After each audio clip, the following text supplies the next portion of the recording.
threatened it.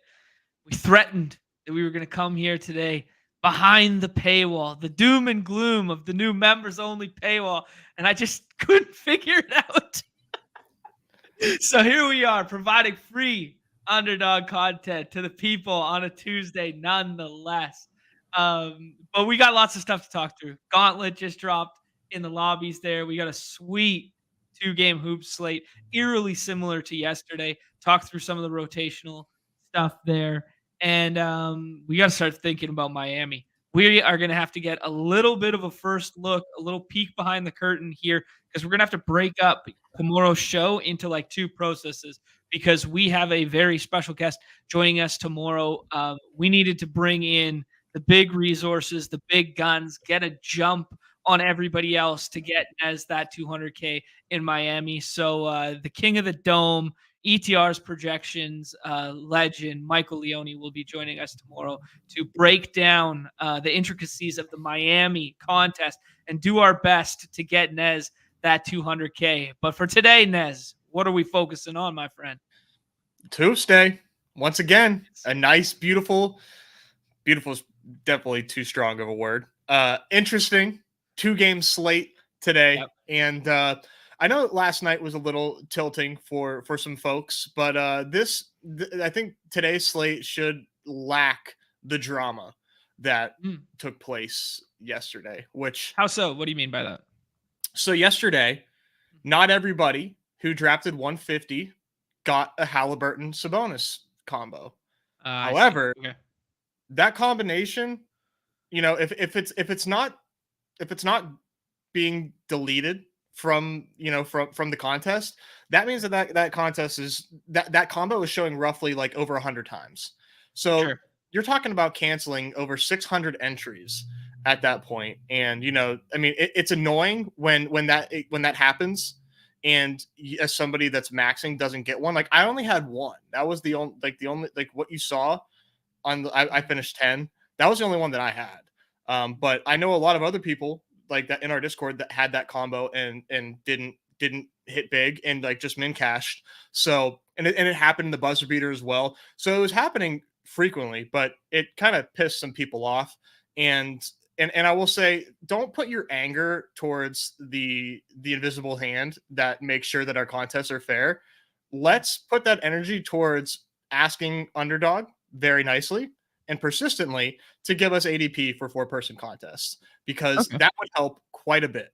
If we just had ADP on these slates where you are giving away $100,000, let's throw ADP in that contest. It seriously cannot be that hard. But that's my response to yesterday's drama. Okay. Yeah. I mean, I wasn't following it that greatly. I found out I had a sweat when I got off the ice and there was a minute and a half left in the basketball game and I was in 8th place. And I looked at my phone and I was like, oh shit. Yeah. Nice. The irony in that, Nez, is I had one Hallie plus Sabonis team in my 74 drafts that I did. I did 75. One must have got tossed out there, but I had one combo, and I was the guy with 47% Hallie talking about Hallie yesterday. And you're the guy who comes on here and you're talking about Jason Tatum and blah, blah, blah. And my high scoring lineup that was in 8th place there that got passed on a couple Sabonis rebounds at the end of the game there and ended up, I think, below you. I think maybe 14 or something like that. It was a $500 lineup instead of yours was 1,000. Mine was 500, and then at the very, very end, I eked out. Like, talk about me just like running way too good right now. Bonus got like a board at the very end or something, because I opened up the play-by-play just beside me in the room, and I was like, oh, I'll check that after I get out of the shower or whatever and see what happened, whatever. Anyways, the irony was mine was a Tatum team with Jaylen Brown, no Hallie, no Sabonis, my high scoring team, and then yours was the Hallie team. So I got a good kick out of that when I was it's funny how this works. Leaderboard. Yeah, right. Like, spent all afternoon trying to get as many as I could there. Just in terms of like, evergreen response. We said it yesterday on yesterday's show. The thing that's going to take this contest down is going to be some GM that people are going to be upset that they couldn't obtain, or it's going to be who found the combination of the 2 scroll the F down guys who broke the slate that scored 40 plus that were both 6 rounders, and you put them in the 5th and 6th. that's just the nature of 2-game hoop slates when the field is this big on this platform. It, ADP will help a lot with that and would help a lot with that, especially because projections change so much during the contest window. And I think I've floated the idea of projections remaining stagnant. I'm not sure that's a great idea. I floated the idea of like, bookmarking projection stamps so everyone has access to that information. I don't know. There's different ways to go about it, but I can see why people are upset. But I'm in lockstep with you there, where ADP does help solve the problem, and lashing out just because you need to feel good is not the way to handle it either. Yeah. Well said. And part of just to give more context, yesterday, like I talked about it yesterday on the show, I said the contest opened with Kristaps as a Q tag, and that was like really messing up a lot of the projections because Al Horford was going late. Who, thank God, he didn't like break the slate because he was a 6th-round pick for the first like hour or two. We knew it was going to happen. Thankfully, like I was saying, though, there's not a lot of funny business in terms of projections and updating projections and Q tags, etc., to make this slate as tilting. It's much more my brain versus yours in today.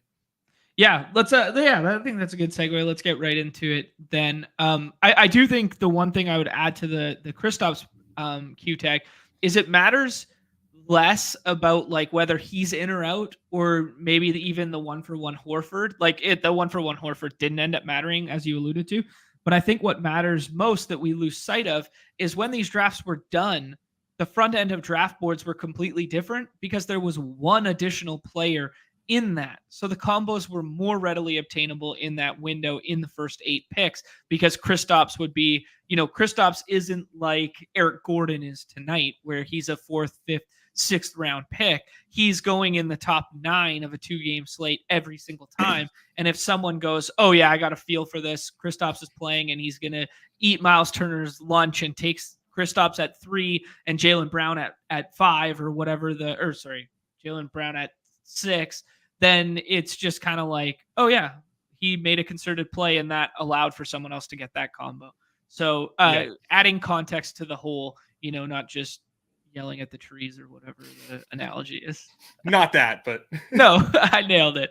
Ashton, appreciate you, man. Thank you for joining. Long-time ship chaser. Here. Thanks for coming. Thanks for supporting us. Let's talk about this slate because I think you alluded to it yesterday. I think the parallels between yesterday and today are pretty strong, where we talked about, hey, Obi Toppin mattered because of the value would open up in terms of minutes on those rotations. Yesterday, we saw playoff style rotations as we anticipated, which was really cool. And I hope we see more of that tonight and they treat these games this way. Like, I think there's dead ass path tonight to seeing like what we saw in the playoffs last year after Chris Paul got hurt with Book and Durant, and they basically both play 38 minutes tonight. Like, I think that's so sweet that you're getting this kind of basketball in the mid-season here. I'll bring up. Wait, what did I do? There we go. Let's start with the lineups, totals, and that sort of thing, and then go into like the ADP and the tiers and stuff like this. Both games basically have the exact same total. Obviously, LeBron is the big Q tag on the slate, but it's the classic LeBron fake ass Q tag. I'm assuming we're in lockstep there, Nez. Excuse me. Yeah. Yeah. Okay. I don't think he's missing this one, but no chance. There are a lot of pieces coming back from the Lakers tonight. We know the Knicks have like this crazy condensed rotation where we think we have it figured out. Although DiVincenzo is throwing a bit of a wrinkle in that because he has been closing games recently. Not entirely sure what to do with him versus IQ versus Josh Hart, like that kind of thing. Like, how will Quentin Grimes close, blah, blah, blah. Then you got the Lakers stuff where we've seen a good role from Max Christie. We've seen Wood basically go back to the bench when other guys are here. We're going to have Rui back tonight. We're going to have Vanderbilt back for his second game back now. Cam Reddish is back. This is like the most full Lakers rotation in which we've seen. So they kind of represent what the Pacers did for us last night on this slate, where it's like, I think he can get really cute in this back end with some auxiliary Lakers in the 6th round that nobody else is drafting, in the same way that, like, Nembhard became a better pick last night than Naismith once Obi Toppin was in. Like tonight, I could see similar from the Lakers, where everyone's taking, Reeves and Prince and this sort of thing in the 5-6. And then all of a sudden, Rui ends up playing 22, 25 minutes 6th round. So that's kind of like my macro view of what's going down here. Anything you want to add to that and or debate? I mean, I think you make some good points about like what if. For me, I think my player pool is going to be very condensed, and it's not going to contain Rui. Okay. And it's not going to contain Quentin Grimes. It will contain Taurean Prince, because Taurean Prince is going to play 30 minutes, most likely. Yeah. I mean, it would be surprising if he didn't. He's played 30 minutes like all season, like per game. It'd be weird if he didn't play 30 minutes tonight, and he is sometimes undrafted. And I'm not taking like DiVincenzo over Taurean Prince, at least not every time. Maybe sometimes if I don't have a Nick and I'm like, okay, well, yeah. I mean, we know that the Bucks are just not good defensively. So not to say DiVincenzo isn't in the player pool. I'm just saying Taurean Prince, I think, is an excellent like 6th round pick today, because he's going to play minutes and he just doesn't have he goes undrafted sometimes, and which is just kind of crazy to me. Yeah, that's fair. I think that's probably the one I agree with most on the Lakers. I do think there is a path to him not playing 30 minutes. Like, he's probably their best defender on that starting unit. He's probably just kind of taken over what we saw from Vanderbilt's role in the postseason last year. But I do think there are paths where it's like, if things aren't going great for like Russell, for instance, that Reeves plays a lot more minutes, or if things aren't going great for like Reddish and Prince, that all of a sudden they go to like a Rui or a Vanderbilt in like a bigger size lineup there. Yeah, anyways, just thinking out loud and through that. But I am in lockstep with you that I think Prince is the safest of the bunch if we're just looking for minutes in the 6th round right here. Another one that you could throw into that mix is Josh Okogie if Eric Gordon doesn't go, because basically Prince and Okogie are the exact same play on opposite sides of the ball or on opposite teams if you get Gordon out and he starts, right? Yeah, and I think he maybe has some of the most appeal from these bench guys, even if Gordon does play. I still think you can get like 22, 25 from Okogie. He's basically like a 1 fantasy point per minute player, or maybe even a little bit less than that. I've got him in my player pool, but obviously have Gordon ahead of Okogie for sure. But as far as the Suns go, like, it's the starting 5, Okogie, and as of right now, nobody else for me. Yeah, no Eubanks. Like, just like Nurk gets in foul trouble, and Eubanks is a good, fantasy point per minute guy off the bench. Their backup center run, like backup center run in 2-game slates for me, is kind of like something I'm always looking to, just because they can score so highly in terms of rates. Right. It's definitely a possibility. Mm-hmm. I'm not so sure, how much run he'll get today, but it's definitely a possibility. So I like your shout there, as far as like, if you're mixing up your 6 rounders, like throwing a little Eubanks.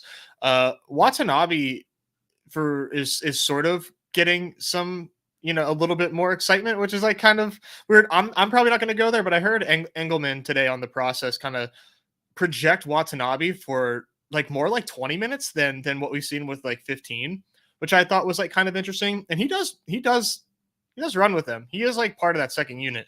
I'm likely not getting there, but I just wanted to, he's obviously a very sharp guy.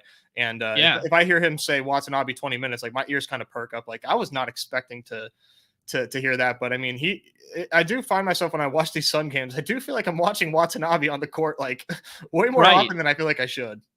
Yeah, that's a good shout there.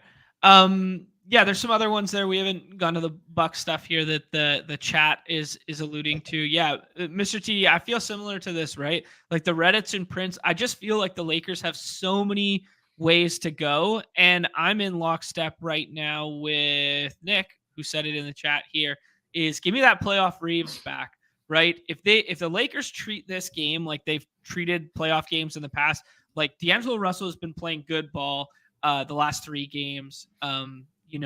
Mainly on the one monster game that he had where we thought LeBron might actually be out. LeBron then ended up playing, and it was still the D'Angelo Russell 56 burger takeover game there.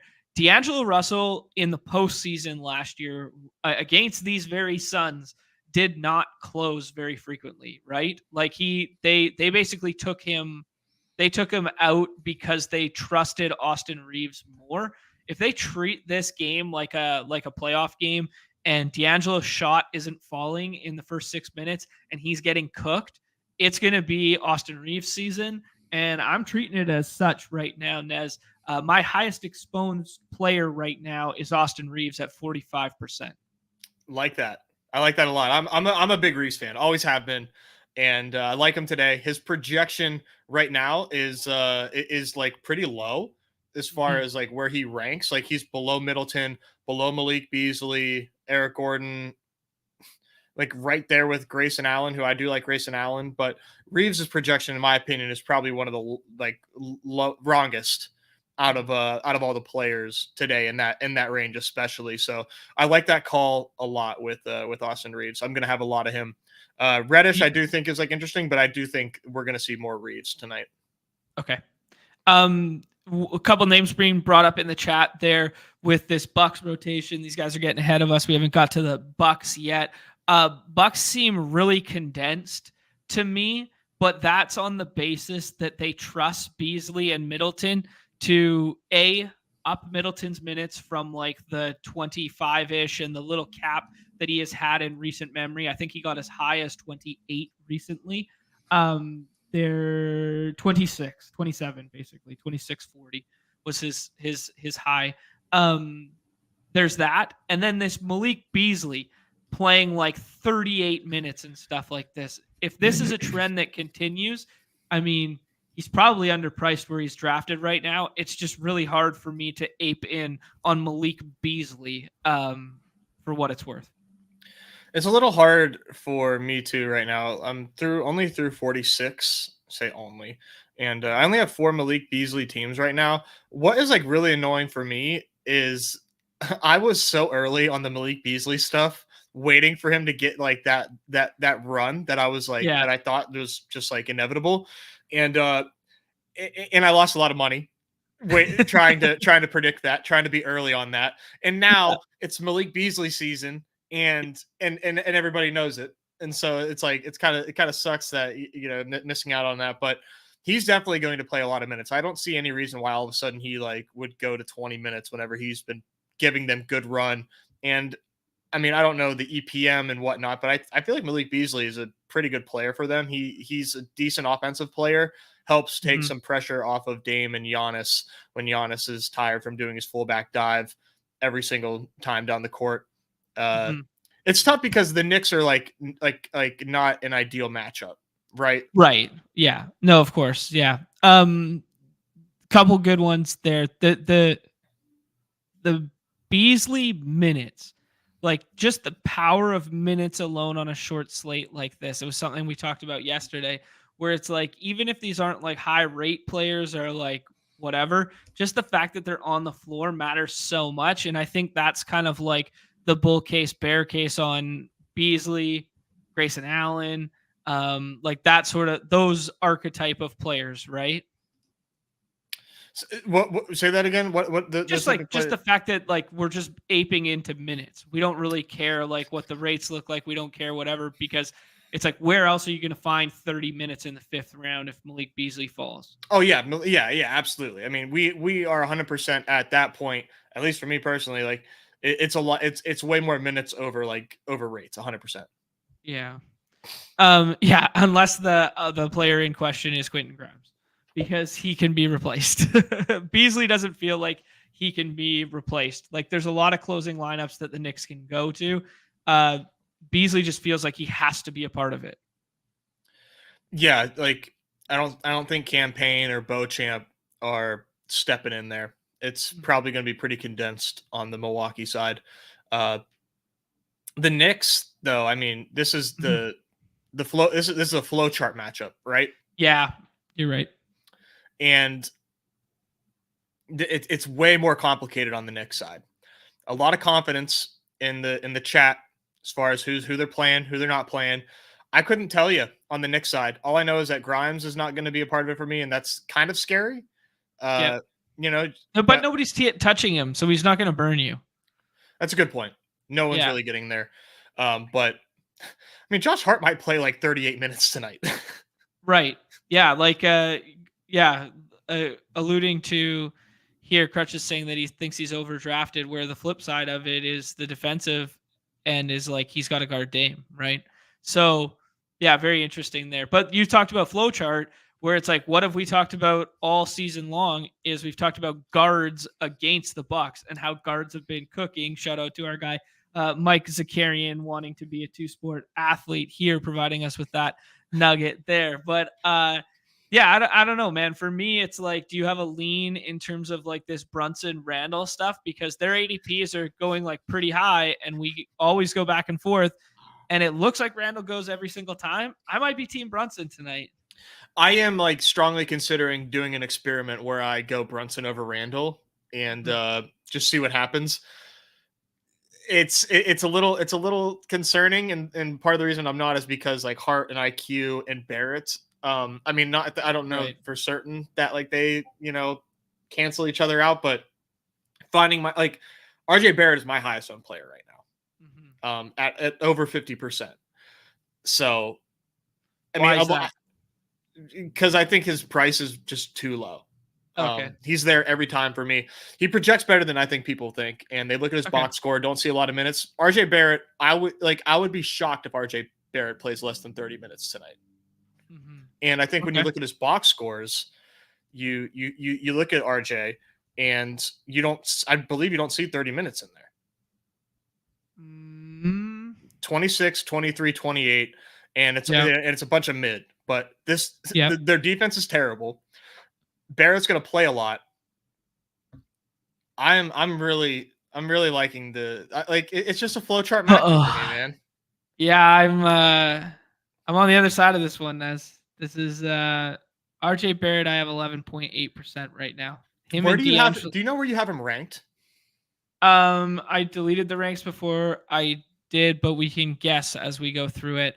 I had him ranked RJ Barrett. I had him behind.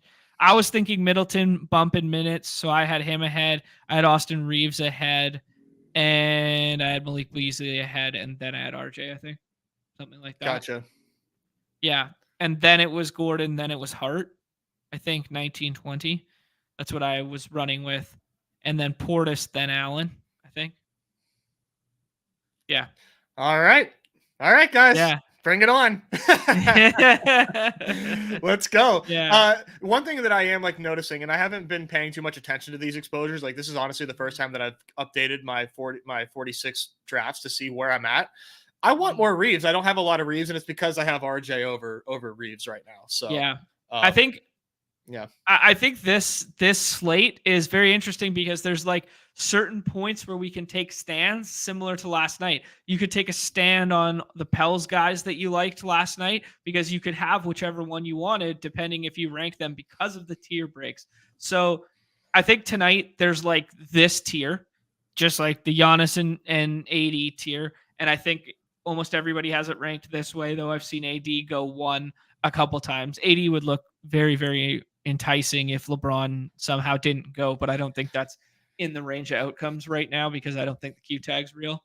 Then I think there's like this next tier of these three with Book, James, and Durant. How do you have them ranked, Nez? Well, I had AD one. Okay. I wanted to see to try to get a little overweight on the Anthony Davis stuff and see what kind of combos I can get with Anthony Davis and have more Anthony Davis combos than the average bear. The problem is I'm running so freaking bad in my RNG. All of my picks have been 3 or 4. So I only have, like, I had AD1. I have 26% AD out of 46 drafts. Like, I am getting nothing but 3s and 4s right now.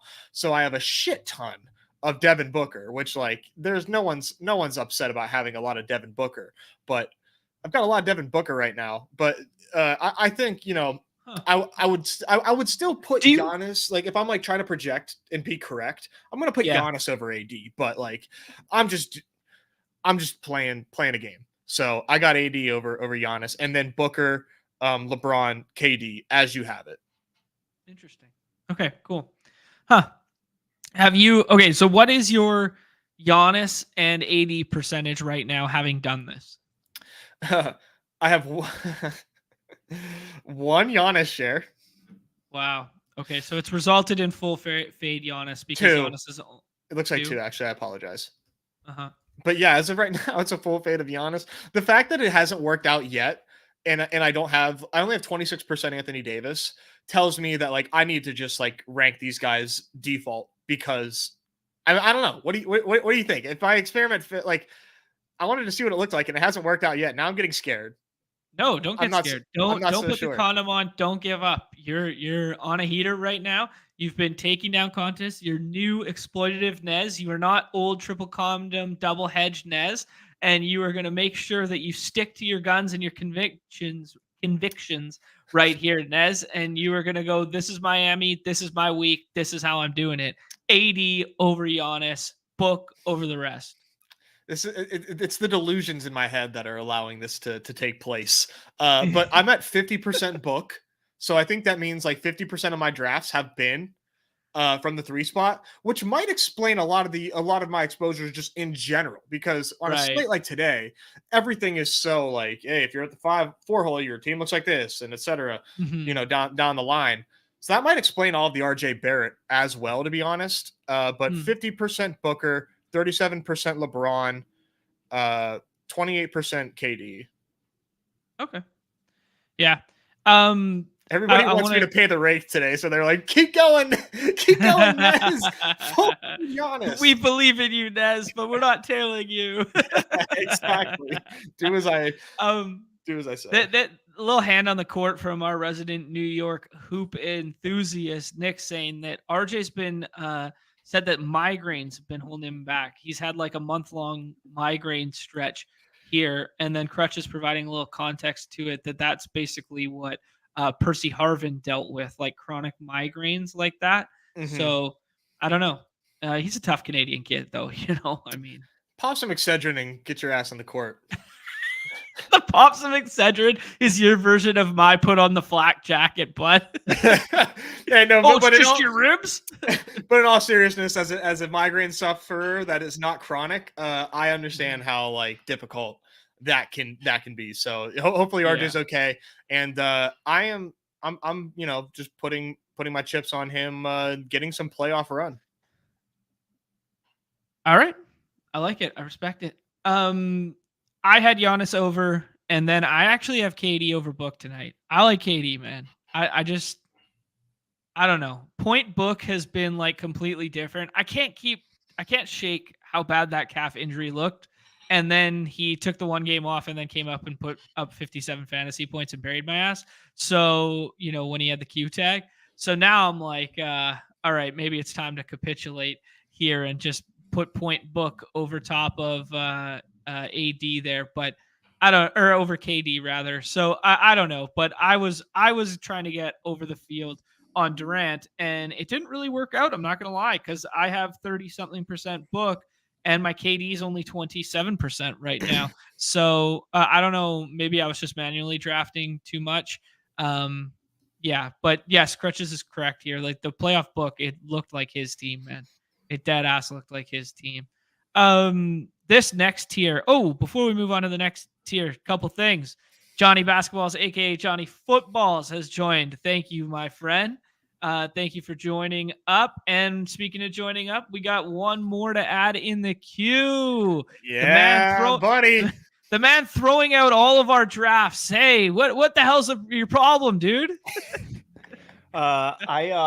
I broke my stand, so we're just let me know if I need to hold this down here. Let me know if I need to just turn it down a little bit. We know my voice is at 100. Oh, get it high and tight there. High and tight like the football. But yeah, I cannot get it back on the stand for I just tried for the last like just 20 minutes, did not work. But yeah, was it a Neumy tilt accident, or did it just like I think it was already breaking down the moment you got it. Yeah. Well, I have two of them that suck ass. But no, I had to. I didn't want to travel with this bad boy. Like, it's a big weight, so I didn't want to travel with it up to Fergus, or up to my hometown.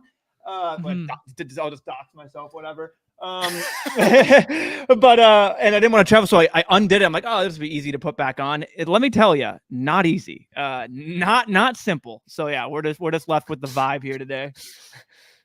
Oh man. Well, Mike in hand is a good vibe here. Prof season adding a little bit of context here to the Durant versus Prince matchup. I always thought Prince was a good defender, and I thought he did a good job in those postseason games and whatnot. And apparently KD dropped 28 or more on him every single game versus him. So a little DVP there. That's pretty KD drops 28 or more on everybody. That's true. The Slim Reaper, baby. He could do it against anyone. Probably the most prolific scorer of our generation? Question mark. He's up there. No doubt. Like pure scorer.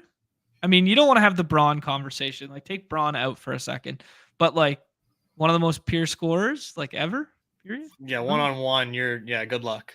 Yeah. I mean, advanced metrics will be with you there. Just talking pure score, not just all around what Braun does and like assist rate and all that. Yeah, like he's been 97th percentile or higher since he came into the league in offensive EPM.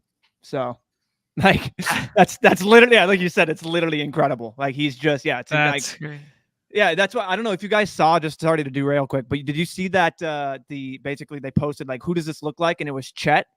And it literally looked like an exact replica of young Kevin Durant, and it was it was awesome to see. So just so slim, and then like the quick footstep on the baseline, like that kind of vibe. Over everyone. Like it was just a turnaround jumper over like a 6 mid-range, like on baseline, just like it was literally like and people KD like and Chet's casuals just see that and they're like, oh, it's like, well, not to mention he's doing this over a guy that's like 6'9" with a wingspan of like 7, like whatever. So like this is actually pretty incredible. Like. Whatever. Yeah.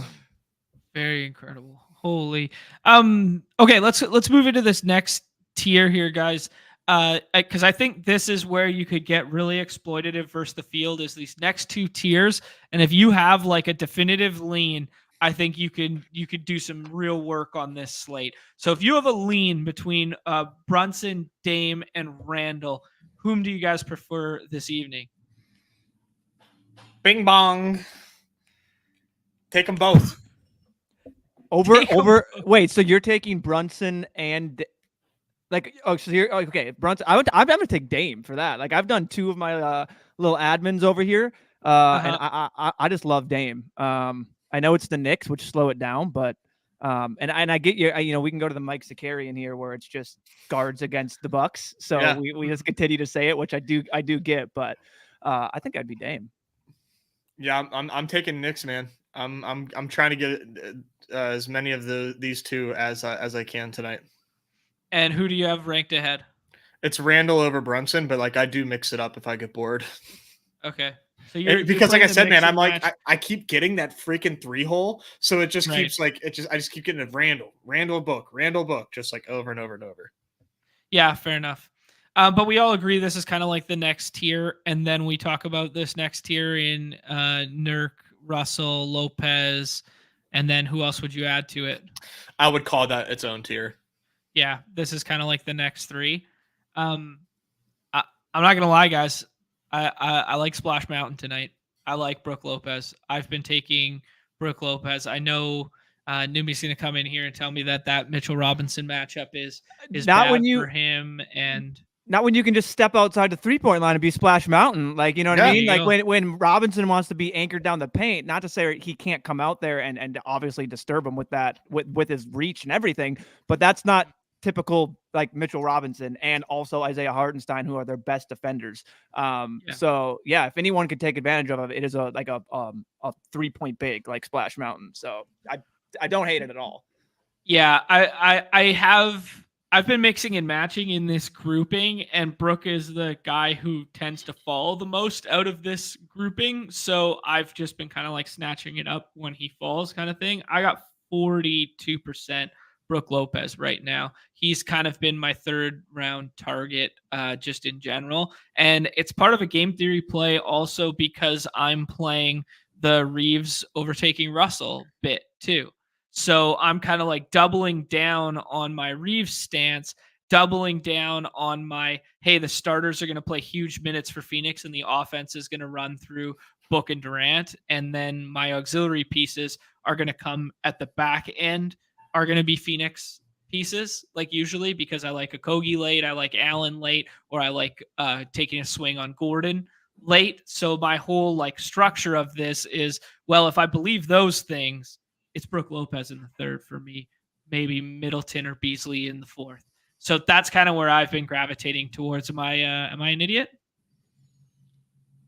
I have 39% Brooke Lopez. Okay. I'm not like doing the thought process around, like thinking through it that deep. It's just Brooke Lopez is going to play a ton of minutes and he gets stocks and he can bang threes. That's all I need to know. Yeah.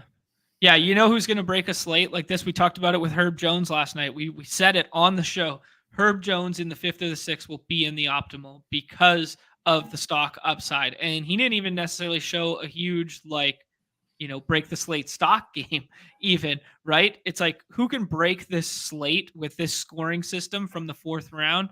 It's the guys who get the stocks. So maybe that could be Mitchell Robinson. I like it to be Brooke Lopez more so. Yeah, and one thing I just want to note about your Eric Gordon play, which I do like, if he plays or not, is you're not going to. Well, I think we all agree, and most people should, that it's a fake Q tag for LeBron. He's going to play what we feel he's going to play, and it being the in-season tournament and everything. So if that's the only Q tag out there, you're not going to fight with anyone for a swap. So you can take them. You can take them regardless where you are in draft position. I mean, I should say, unless something arises. So there's always funny business. But as of now, he looks to be the only swap, so he won't be fighting with anyone. So I do like that shout. Like it. We got another member here, Rocket Sauce. Thank you. Saying it's long overdue. Love to see it. Appreciate the support there. And then Matt stocks are just a reference to steals plus blocks. So they score very well on our site. Yeah, and I will say, John, I do have 100% Splash Mountain over here. So 100%. So it's 2 or 2 drafts, but it's still 100%. Still percentages still add up the same. So all right, now I think this is going to get really interesting here in this next tier. Just in terms of like, if we think Eric Gordon plays, like, is Eric Gordon? Is this his like, not his ceiling, but is this like taking him as if he plays right here? Like, we're not getting a value on it. So like taking him here over some of these other players, somewhat bad, like just in a vacuum? Or do you think it's warranted because, the ins and outs of this back end right here, like swappability wise, doesn't really matter because we're splitting hairs from this point down? I don't know how anybody can be like that bullish on Eric Gordon tonight. Right. I tend to agree. Yeah.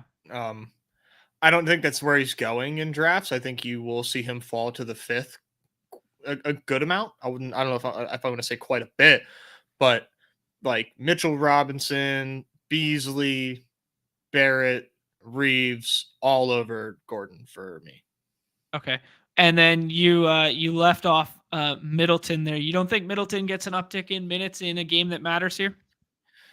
I would be surprised if he got like more than 28, to be honest. Okay. Yeah, so they're still protecting his minutes in your mind.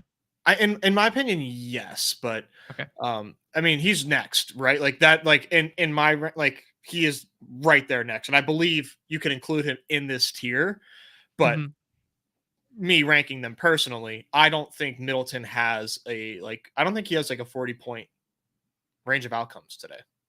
Okay. Yeah, And you think he's been kind of limited out there, just in general. While limited, he's also been kind of doo-doo. Like he just hasn't. I don't know. He just looks pretty mid.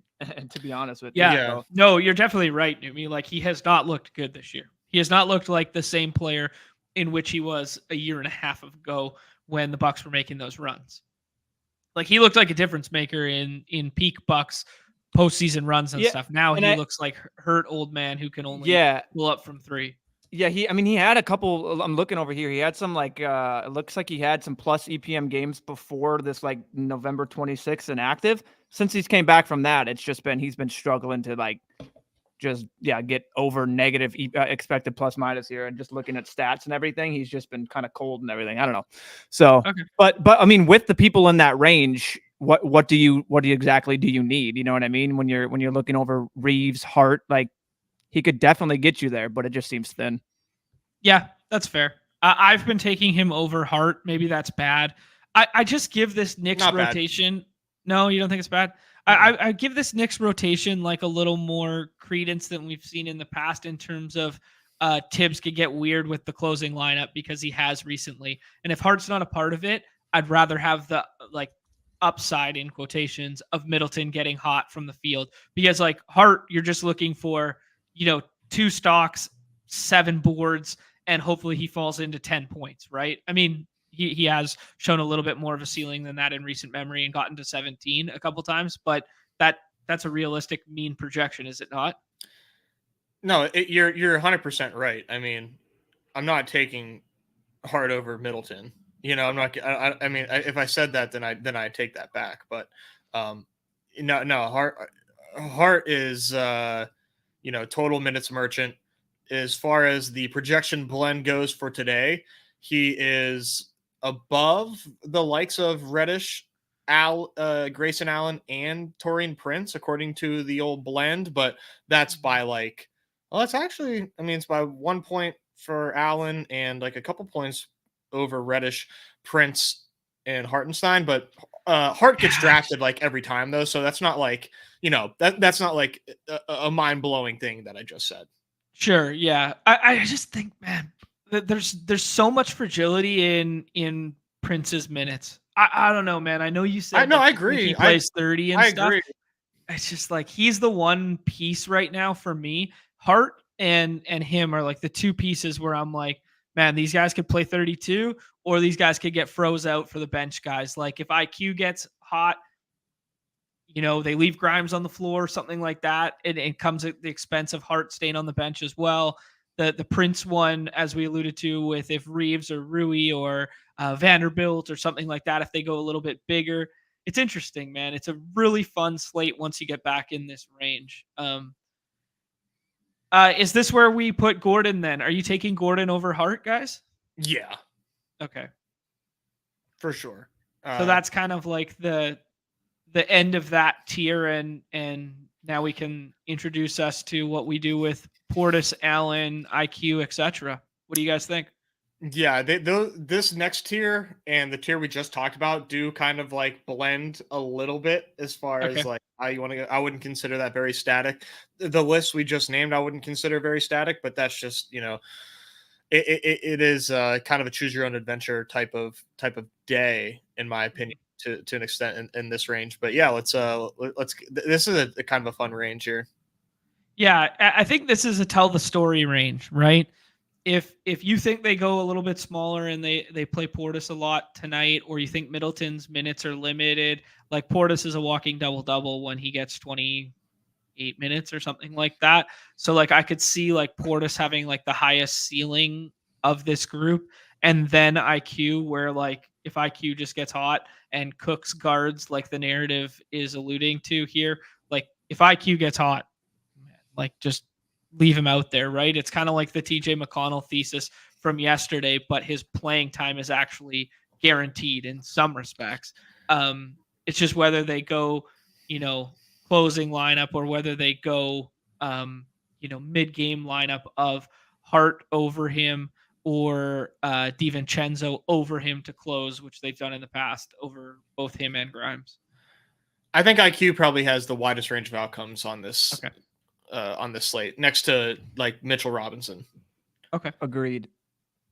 Like, what are you going to get? Are you going to get the 26, 29 minutes, 23 minutes, 33 that you randomly, or all of a sudden you're going to get 19 minutes, 17 minutes from IQ where he's absolutely bricking shots with a 25% true shooting? Like, it's, for me, like, I can see, like, you're going to know right away if IQ's on or not. And it's basically Tibbs is going to not have a leash, especially in a game like this. If IQ's in his mind, like costing them or doing anything out on the floor that Tibbs doesn't like, he's gonna just yank them and put his guys out there. You know what I mean? Mm-hmm. It's very true. Very true. I was gonna say something and I totally lost. But that's just me playing just bear case, because I know everyone has been clamoring like when of all nights it's IQ night.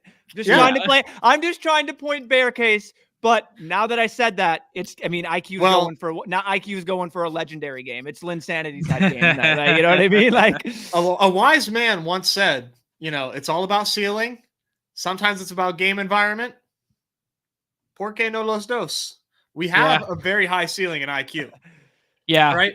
I mean, as far as what's IQ ceiling, I think is definitely the best. Like after Reeves, I think IQ definitely has the best ceiling, however you want to define that, whatever credence you want to give to that. Plus, he's in this matchup where we talk about the Bucks just ceding hella points to the guards. Mm-hmm. I think the GPP we're talking ourselves into IQ, aren't we? The GPP mind should be one that says, give me IQ tonight. He's cheap. He has a great matchup and he has a ceiling. Right. Do you guys at all just get a little nervous when you're just talking about basically the way they're treating these like playoff games? They're going to condense rotation. We know what Tibbs does.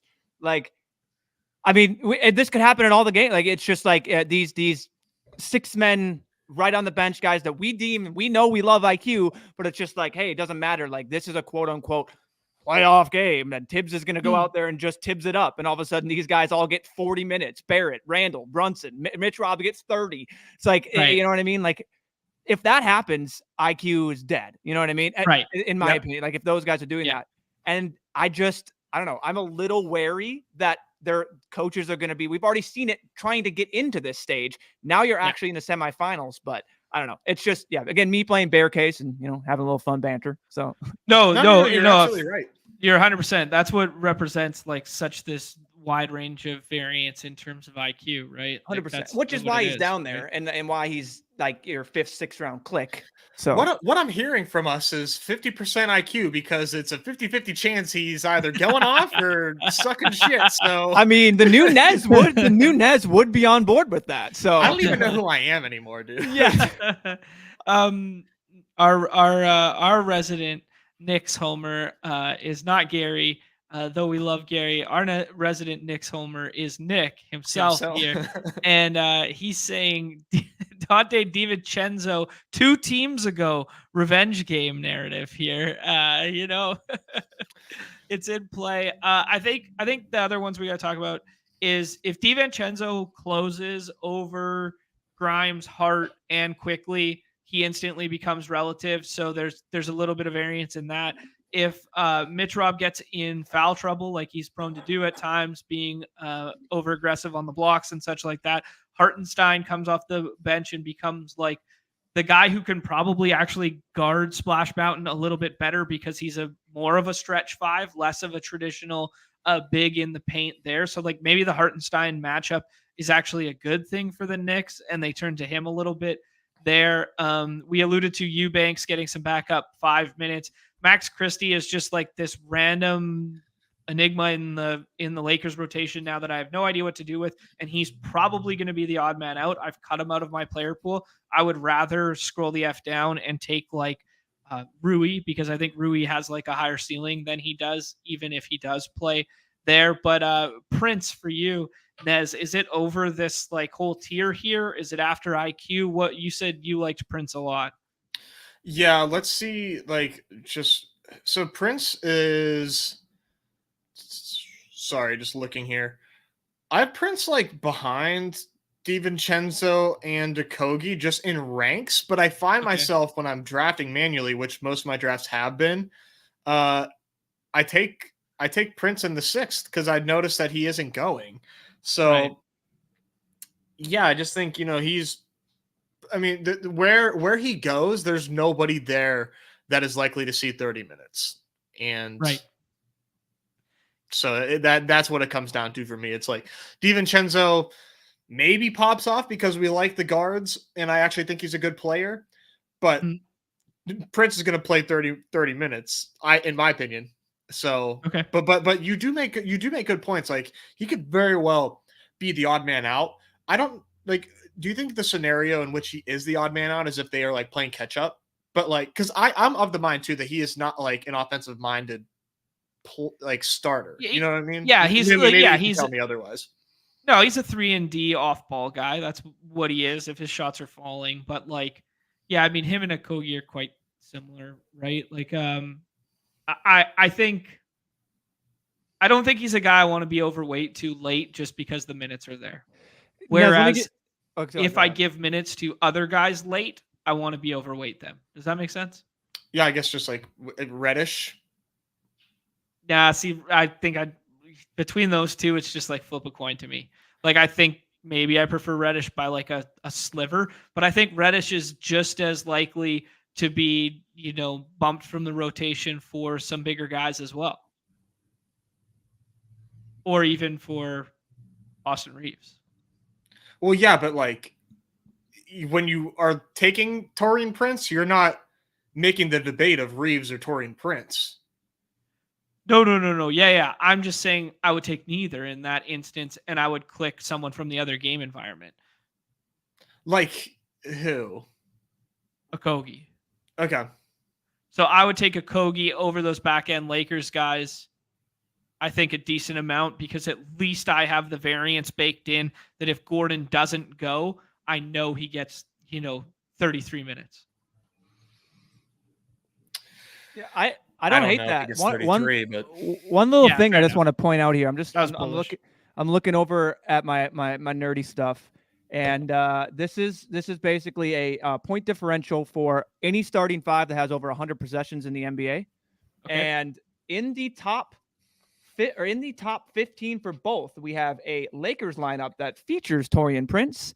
And we have a Phoenix lineup that features Eric Gordon, and right below it, you sub out Eric Gordon for Josh Okogie. And those are in the entire NBA, like plus point differential lineups. Now it's very, that doesn't matter anything, but these are like plus 20 and plus 18 in point differential under like the starting five for the freaking Pacers, Boston, actual Phoenix, like Clippers, and Sixers. So like, sub those, that's what's in there. So I don't know, just seeing that, what they contribute to that, and just looking at their advanced stats, like again, I'm in my small little tiny max tournament, I'm going to play the angle that they love that they're going to play. That's kind of like playoff games. And yeah, that's what's awesome about the nature of these slates. And you can kind of condone on that. So if you do that and you take those stands, Prince and Okogie aren't terrible. If you're going to do the Gordon stand, which I saw in there, Gordon also does have a minutes limit. So do with what you will. How much will he get if he plays? So,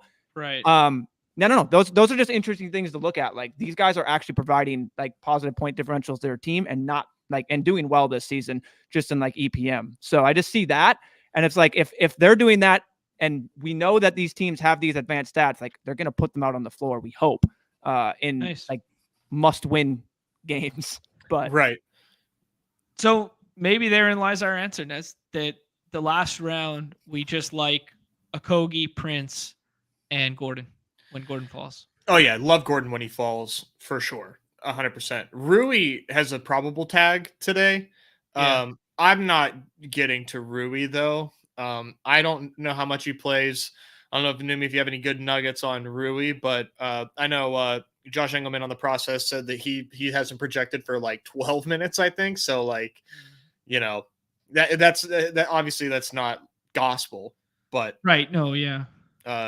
Not great. Yeah.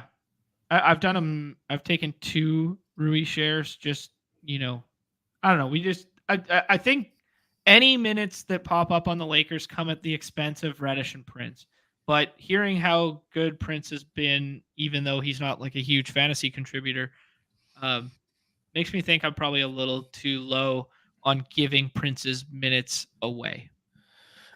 Yeah, and I'm not going to be overweight Prince. He's just like somebody that I'm mixing in, right? Like I'm just like playing the odds. I don't see a discernible edge between Reddish and Prince and Okogie, so I'm going to mix them up. But like, I feel good if that's what I'm left with. Right. Yeah, and as good as I can feel about those guys. Sorry. Yeah. No, just one interesting thing, just going for game environments of games. Like my first inclination before looking at pace was like this Lakers Phoenix game. Like this is like the game last night. This is like game 2 of the game last night. Whereas you have, Celtics and Celtics being that good, like that better D, kind of lower pace. I look at this year and Milwaukee is actually 5th in pace going against the 30th team in pace, the Knicks. You'd be like, oh, that clearly isn't that great. But then you look and it's the Lakers in 9th in pace to the 27th team in pace, the Suns. So like they kind of even out in that aspect where it's just. Are the Suns bad defensively though? I'm looking here. No, the Suns over here are 21st. So they're a little bit behind middle of the pack and obviously up there in offense and all that. But Suns are hard to quantify because they've been missing a lot of exactly pieces, correct. Yeah. You would think though they're not going to be like elite defensively out there with Beal and all, like those are just offensive flamethrowers, but still it's just like there you have one team that kind of wants to slow it down, play a little more half court ball, and then you now have the Bucks that out there just playing Bucks, and then Lakers just point LeBron just plays rec ball with his boys. So interesting, right, dude? It would actually be so fun. Second unit without AD on the floor, end of first quarter, point LeBron just going point, Book, and AD back and forth. Like, just that would be so fun. It'd be great television. That would be great TV. That's what I hope we get for 5 minutes to end the first quarter. I bet today. Adam Silver has made the call already, and it's just said. So if you just want to, there's going to be a ticky tack at the beginning of the game. You're going to get LeBron out, get a little bit of rest, and that last 5 minutes is just going to be mono, just 1-on-1, baby. Yeah. Basically out being brought up in the chat. I don't know. I think he's just like pure backup run, is he not? Godspeed, man. Okay, debate. Like, yeah, I have even. I think we could thankfully call it. Yeah. Like if anyone has a strong stand after that, please be my guest. Like I'm not gonna shoot it down. I just personally don't have anyone out there. Like we know there's not most likely, but like this back end tier of DiVincenzo, Hartenstein, Reddish, Prince, Eubanks, like if they all flop and give you 10, 15, and someone else from that back end gives you 20, 25, they're most likely going to end up in that lineup or up in the top and someone that you need. So you could make the call like, hey, these guys are just not going to, they're going to give you what they typically give you. And this is going to be the guy. Like that's how Nez has been playing it. I mean, it's a lot more thin when you get to guys like Max Christie, Bates Diop, Quentin Grimes. Like if you want to guess that Quentin Grimes gets more 10 fantasy points, by all means, but not me. This is fun. Reddish and Prince very exactly. But Reddish is electric and Prince is straight up bored by simple brain. It's so true. It's so true. Such a good call. Holding the Rock, Joey Douglas, King Ace B. Some absolute ballers in the lobby. I thought you were spouting off poker stuff there. King Ace B holding the Rock. Everyone knows that classic hand. It's a Canadian poker term. Yes. Yeah. Did they have Canadian poker? That'd be funny. What would it be? Different? Same fucking thing. What do they have? Maple syrup at the table instead? Like what? Everyone just says please. Yeah. Yeah. Whenever you call, you say yes, please. Yes. You just say A at the end. Yeah. All in A. Yeah. 80. Giannis tier 1, AD tier 2. Yep, it seems like that. I don't know what you do usage splits, but this was one of my little nuggets. I can't remember where I read it. The Yusuf Nurkic little uptick if Gordon doesn't go in terms of usage. Though when I was looking up the splits, Booker wasn't there for a couple of the games as well. So yeah, it was a little weird, but it was like a +6, something like that in terms of like uptick in his usage. So I thought that was kind of interesting. Yeah, I'm just like into Nurkic. I just think Nurkic is awesome. So you know, in or out, I want Nurkic tonight and a lot of nights. It's always been just if he could just stay healthy. You know what I mean? Like if he just doesn't get these, like he's made of glass, you know, type of that. Like, yeah, I agree. I love Nurk. Okay, so this is the spot where Dame comes back and Brunson comes back, and you got to choose between the two. Who are we pairing with 80? I would be Dame, but let's go Brunson for Nez. Yes, it's Brunson. Yep, the flow chart suggests that Jalen Brunson is tonight's Deebo Samuel. Heard it here first, according to Nez. Oh, man. Well, I'm going to need to adjust here. You better adjust, man. It's coming. You got a big storm coming. Oh, man. It kind of sucks because the way I'm lining up is like I'm fading the Bucks. See, that which is kind of fine because of the way they're like pretty condensed.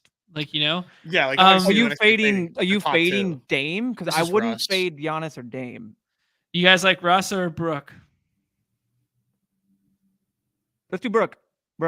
Yeah, let Neumy make it. He's I mean, if you're gonna go no Dame, let's do a little like, you know, you're just kind of playing the pieces, building that lineup, building that story. I think it's very viable, like we said, on these 2-game slates, which is how you get people doing a little different things sometimes, like from like the 3, the 4. Like I think once you get to the 3, 4, 5, like it's honestly interchangeable. Like you see LeBron going at 6, like sure, I would probably have LeBron going like my personal, but like it really is interchangeable.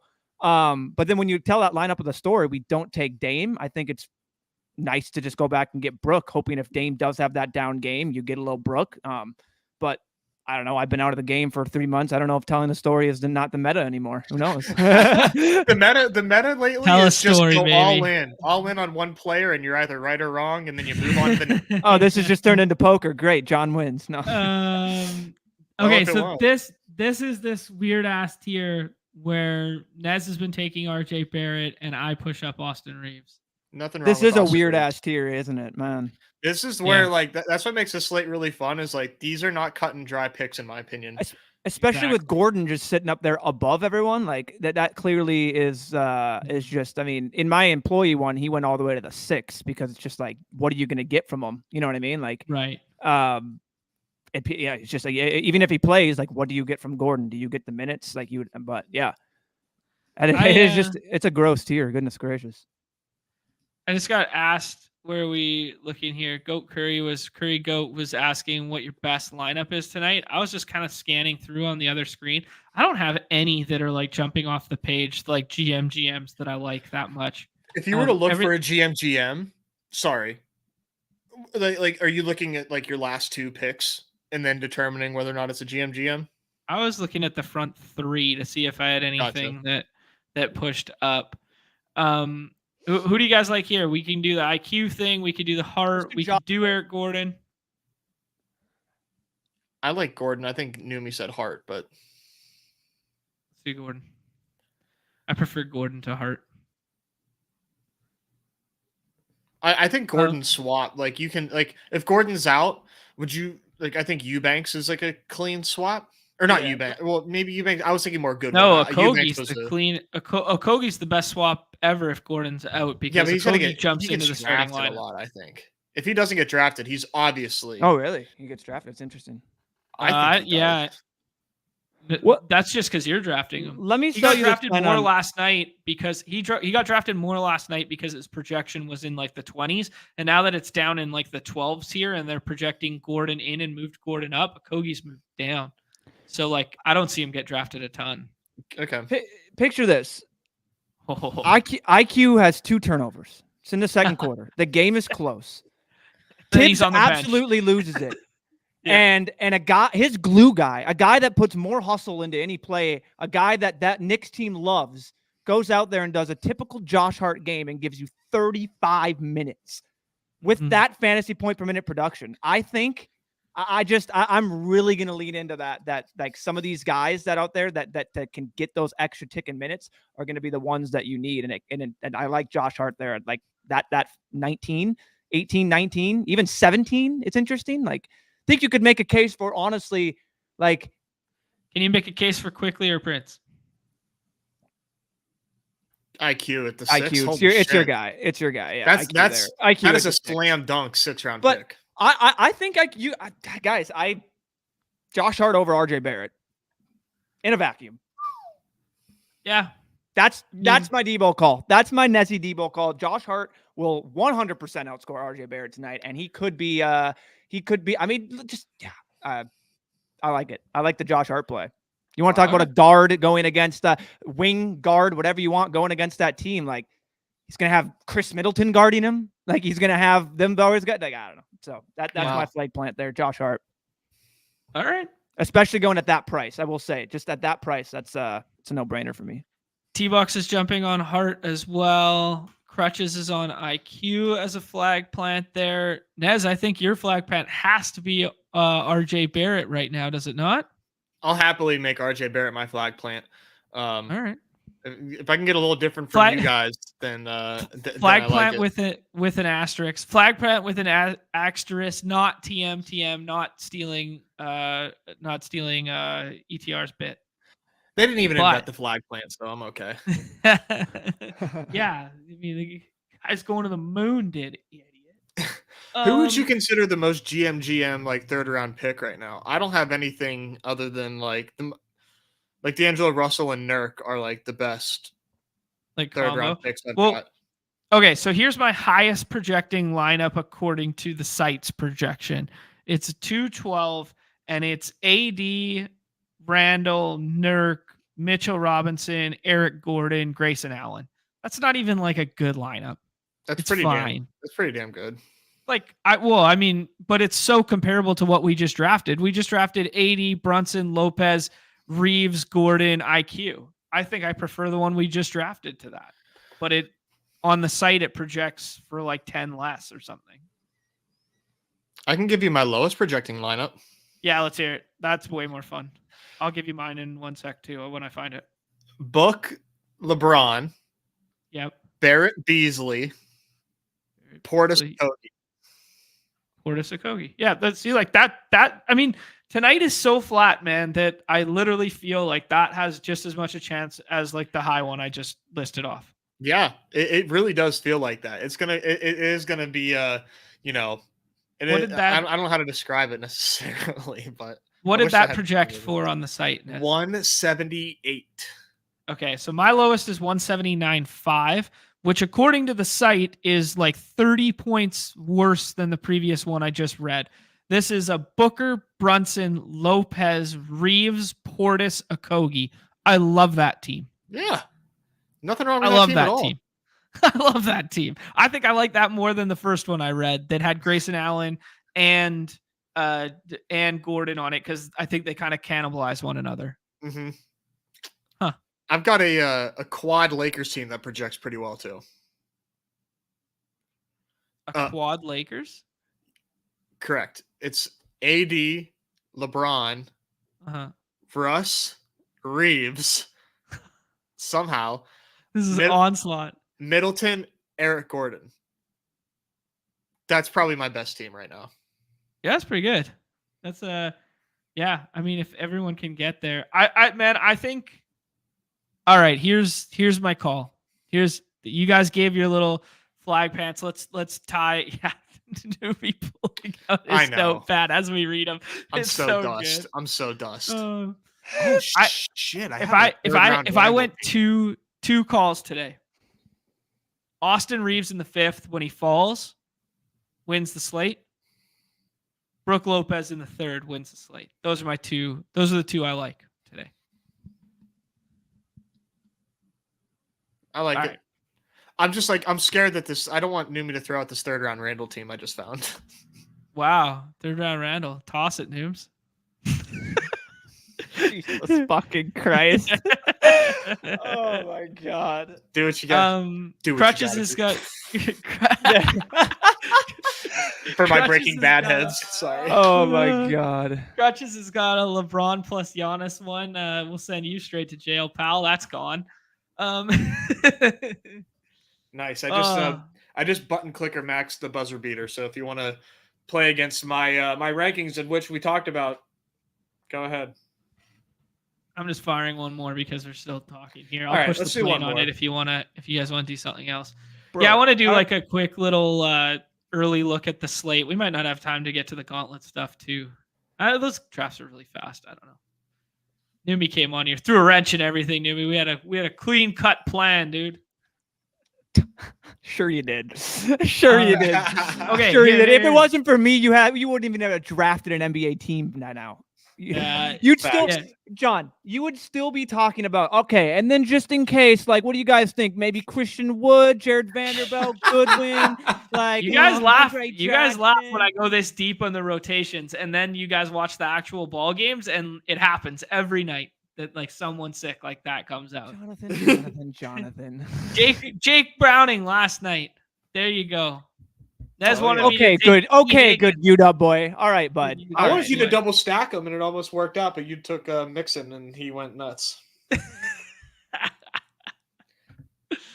Oh man! We were actually, both right. One that we laughed about earlier is I had a bunch of Christian Kirk pick'em stuff last night that fell. I went 4-5s with the Christian Kirks, and then the Mixon unders didn't get there, but the Tyler Boyd under fantasy points still got there with even the game going to overtime, and the fantasy points were like 5.96 or something like this. But yeah, I had a couple 4-5s that were heartbreaking last night because of the Kirk stuff, but Christian Kirk still won his rivals versus Calvin Ridley last night, and he played like one effing snap, and That's insane. Calvin Ridley played the whole game, man. You honestly, I think I'm gonna. My favorite thing from this NFL season is going on Twitter after week 1. The Calvin Ridley's haters repent. Calvin Ridley's, oh my God, all this stuff. The week 1 victory lap. I was just like, okay, sure. Happens and then every year. Just this box score, but it was just hilarious, man. Oh, his ADP was justified. All this crazy stuff. I'm just like, let's just let it play out a little bit, eh? Like, goodness gracious. It was just hilarious, man, because it was all over. It was all over the timeline. That just sticks. That's just rent-free in my head. So absolutely. Got P straight to jail for milking the clock in every single round of every single draft everywhere. But he has Dame Lillard ranked above both of the Knicks guys, which is fine. Just found it interesting there. Point that one out. Let's see what Big Rod 95 does. Show us how big his rod is with a super duper pick of Jalen Brunson. All right. So everything par for the course thus far. I think one of these picks has to be Randall, and then you can twist my arm into any of the next 3. You guys vote on it. Nurk.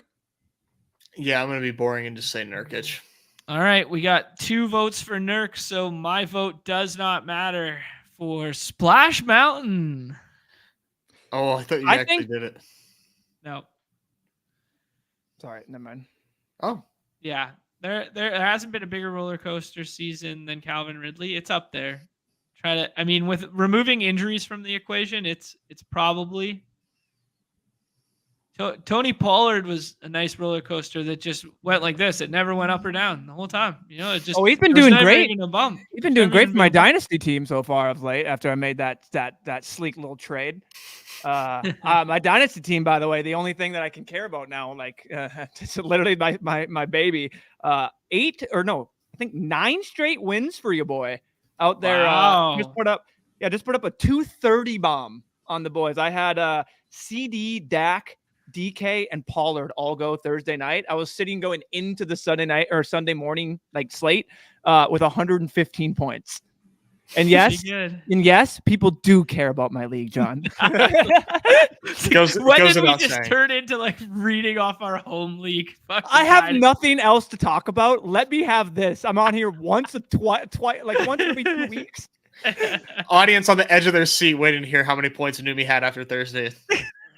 Of course. Okay. Actually, this is a legit one last night. So I got like whatever. I had $1,500 in play last night across multiple contests and this sort of thing. And I got a buddy who's sweating a home league going to overtime, brought his phone on the bench at hockey to track his Trevor Lawrence and Calvin Ridley stack. I was like, dude, put that shit away, man. What are you doing out here? Fifth round Austin Reeves is winning this contest. Nez, do I have to take RJ Barrett here? No, you don't have to, because leave the exposures for me, man. Leave me to have all the RJ combos. Take Grayson. No, thank you. I think Grayson's a really fun play if Gordon is out. Yeah, I agree with you there. We're gonna take RJ Barrett this time, and you're not gonna be able to know because apparently this contest is going burr. And they told you it's too small. Yeah, who told me that? Come on now. They told you. It's Crutches, of course. Well, Crutches tells me everything, okay? True. Crutches is in my DMs nonstop telling me this and that. But yeah, no, it is absolutely flying. So yeah, I need to get my entries in, man. I'm slacking, but I need to do my buzzer beaters of my gut feels first. So that's fun. I want to see how exploitative those look once they're all finished. I think that's a really sharp point from Nick, and Crutches alluding to it as like someone who pushes the plane and stuff like that, is when you're tracking your combos, there's like certain patterns that you don't fall into. And like Brooke's a guy that never makes it back to the other side of the board. So like it's nice leverage to have two teammates that are slightly negatively correlated, but you can rarely are being put together by the field. And it's alluded to by the fact that Crutches has done, 32 Giannis teams. There's 32 Giannis and Nurk and no Splash Mountain mixed in. So just like thinking through combos on these short slates. I mean, like flip the board and take KD at 1 and see what happens. And then when you have a bunch of sharps in the same lobby that do the same thing, and all of a sudden enter ranks, boom. GM. That's what happens. Yes, sir. There's like, oh, I gotta get this exposure here. I gotta do this and that. Next thing you know, you don't know you're in there with two bros and said Joe, and there you go. Absolutely. That was a lot of rhyming that I did not expect. Just saying. All right, Cody goes planned. There. We got Giannis, Randall, Nurk, Reeves, RJ Barrett team.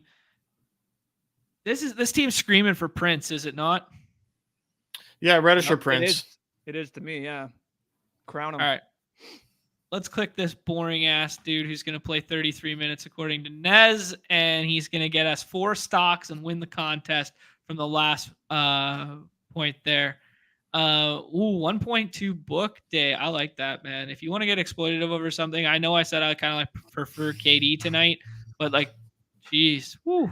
You guys don't want the Anthony Davis triple-double with 6 stocks? It's fair. It's fair. Where is the crossover? Neumy? Did it already fill? No, I just didn't release it. We had a I don't know if you guys saw, there was a big contest that was released today called the Gauntlet that we were trying to get out. So I was I want to mush it with the $1,000 crossover. I was fucking saying that. I was busy, okay? I've been having some shit going on, and then I hopped on this stream with you two.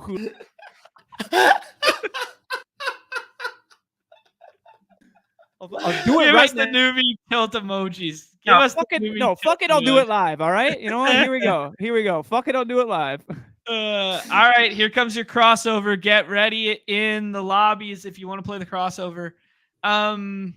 We were going to try and end this before the club because Crutches and Clay, who are hanging out right now, are going to go do their 7 minutes. And yeah, club's in 7 minutes here. So it's like we're ending it. Well, we got to talk about the football real quick, the quick first look, but we won't do a gauntlet today. We'll do it another day. But I just wanted to say, $25 price point. It is 150K to first instead of 200K to first this year. So things are looking a little bit flatter. Some other changes were 2 of 6 advance instead of 1 of 6 in the first round. And then 2 of 14, 2 of 8. And it's a 400-person final instead of the 157-person final that it was last year. And I think this matters a lot, both in terms of the 2 of 6 advancing, because it puts less of an emphasis on you needing a piece to get out of the first round, and treats this more like we treated the baseball contest, where you can build some hella onslaughts. And the reason I bring this up and the reason I say this is last year in a 157-person final, how many teams could field a full roster, Nez? No idea, but it's 1 out of 8, by the way, for round 3. 1 out of 8 for round 3, not 2 out of 8? Correct. Sorry, I fucked that up. 1 out of 8. Last year in a 157-person final, only 8 teams in the entire contest could field a full 5-person roster. 5 players playing in the Super Bowl. So really thinking through prioritizing the end goal and working backwards is become the meta in the playoff contests, and rightfully so. I don't know how many people were in that contest, but I would venture to say, do you know how many people were in the finals? Yeah, 157. I already said that part, Ness. Thanks for listening. Okay. Would you venture to say more than 5% of the field built Chiefs Eagles teams? I would say well over 5% of the field built Chiefs Eagles teams. Yeah. Okay. And they just still didn't get there. And still didn't get there? Yeah, because it was hard as hell to get a Chiefs Eagles team I agree. to the finals. Like, that was kind of a nut, a nutty outcome. I agree. So it's an anomaly of a season in terms of thinking through that, or it's what we should have been aiming to do and just didn't get it there, or what's the takeaway for you? I mean, the takeaway for me is, like, I will probably never make a large portion of my portfolio to 1 seeds because it's super hard to get there. Right. Like, it's just like it's just so hard to double get bye week teams. To get five players to fill a starting lineup in the Super Bowl if they're 2-1 seeds. But if you do it, I mean, Jesus, yeah, you're basically guaranteed like tens of thousands of dollars. Yeah, and I think like you guys alluded to, obviously the 2 of 6 maybe opens up a little bit more of a difference. And that's one thing we wanted to kind of prioritize, and being this far early out, like obviously we're gonna get feedback from everyone in the community. We're gonna do they're gonna be coming. We're gonna have the polls where the community kind of votes on the structures for a mitten, but. Yeah, we felt like the 2 of 6 like early on was kind of the way to go, and it was just a better drafting experience rather than really worrying about like, oh, if you're taking 2 bye teams, this and that. And then one thing I will just say, like, if this isn't your cup of tea, which totally understand this big of a contest, like how I talked about my small field stuff, like, and for the small bankroll players, we do have fun things coming. If you guys like the buzzer beater, like a low dollar 20 max, in the works, as you already see in the rankings tab. Playoff weekly winners, some fun things that we have up there. So this isn't the only thing coming, and you'll have a little price. You'll have different price point structures, entry maxes to give you, just like we're doing for BRs. So just want to let people know that, just in case they're worried, like this is the only offering, because obviously like last year it's not, and we're going to expand on last year as well. So perfect. Love it. One other thing that I wanted to say about the 157 and the 8 teams. There were 40 dead teams in the finals, and maybe this has a lot to do with the fact that it was 2 bye week teams going through, but there were 40 teams that made a 157-person final that had 0 live players, not a single live player. So the nature of these contests is just, so different than your standard BBM and such, right? Yep. Agreed. And that's what makes these really fun. Is like you just said, like, I just want to, again, the amount of dead teams that are going to be in the finals on top of the 400 person, like it will be a 400 person team final, but it really won't be when all of a sudden you start getting that data of the final and everything. And one last thing, I know I've been talking a lot. Please, everyone, give hope. All if like basically all the credit for the structure and everything she's doing. She's killing it right now with this best ball stuff. I'm there with her, but she's the one innovating these ideas. So please, I know everyone loves to just, troll the Neumy bit. Give Hope at Hope Bishop on Twitter in the Discord the credit she deserves. She's doing she's killing it for the best ball stuff. So I'm just there I'm just there nodding my head like you're doing it. I agree. Let's do it. So she's killing it. Just want to say that. That's probably a good reminder for us to make her an admin in the Discord as well. Something that we might have just overlooked and missed on that one too. Yeah, def can be implemented here soon. So. Cool. Any last words? I think that was a good spark notes. Obviously the payout structure is slightly flatter there. Shout out to that as well. But any last just overarching, we'll do an actual draft and contest of this in the future. Anything to say? No, I just think that everybody watching this kind of understands that you don't play to advance out of the first round. You play for the Super Bowl.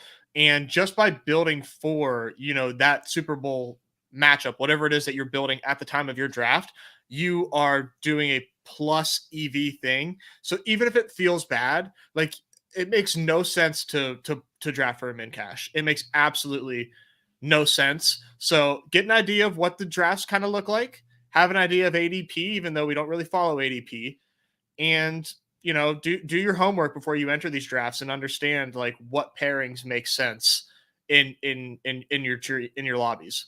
A little bit of homework goes a long way in these. Cool. Love it. We will, we were going to do it today, but we're not going to have time to do so. There's a request in the chat from Kiwi Cat to put together a pick'em bro science pick'em right quick. If we are using the flow chart here, Nez, RJ Barrett is your favorite play on the slate. I think he has to be included. Mine was Brook Lopez. Neumy's was... it was Hart, but we're not doing Hart. that if we're doing Barrett. So, well, we still could. We could put them all together. Let's put all our favorite plays together. Nez, what is your favorite RJ Barrett thing in which you see? Ooh, we got a spicy on the blocks. I think for Barrett, let me just look real quick. Let's do points and what's points and assists for him? 18.5 points and rebounds is 20.5. Points and assists. Okay, points and assists at 18.5 for that. Neumy, are you allowed to say, or do we have to pick for you? No, I can do a pick 'em. I can make a pick 'em. Okay, cool. Josh Hart, what is your favorite number you are seeing here? None. I'm gonna do a total 180. You ready? Yeah. I'm ready. You're gonna click on that spicy Devin Booker double. Oh, okay. Book double spice. All right, I like it. 2x book on that one. From Book to Brook, and I am gonna throw in.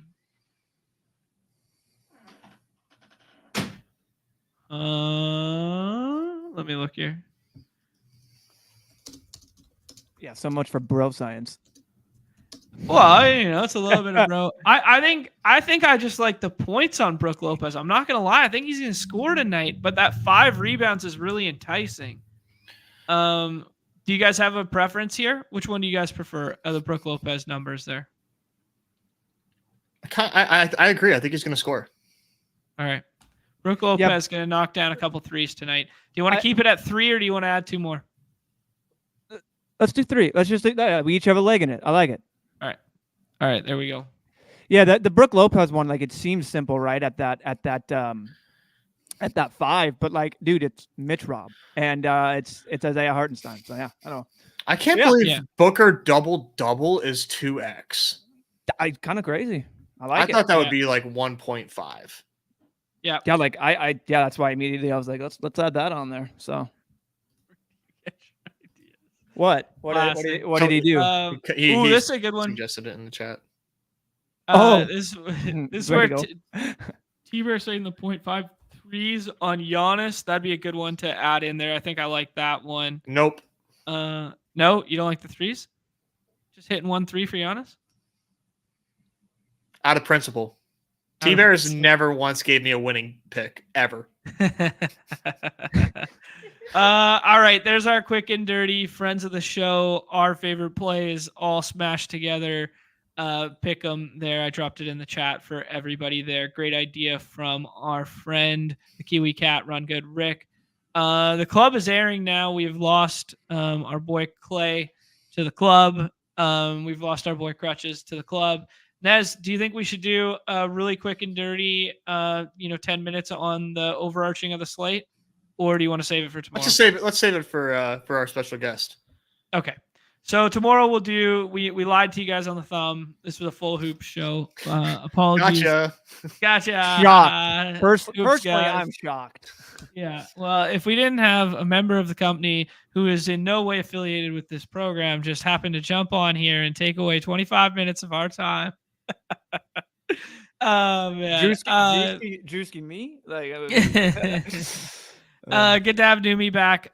Fun show. Good luck to everybody in the hoops streets tonight.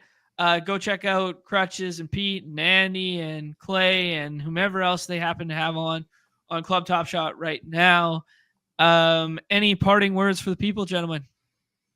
Good luck tonight. I'll see you in the lobbies if they if they're still up, because we're filling them too fast. There you go. Good problem to have there. Neumy will not be sweating tonight on that.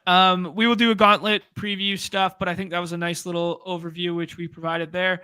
And we will do the definitive Miami week preview, meta contest, slate walkthrough, primer edition from Ned's mouth to God's ear, and he's going to win 200K alongside our friend Michael Leone tomorrow. So that will be a lot of fun. And next time y'all see me, it'll be live aside these bros. Next time you see me on stream, it'll be with the bros in person. So that'll be a fun one. Damn straight it will be.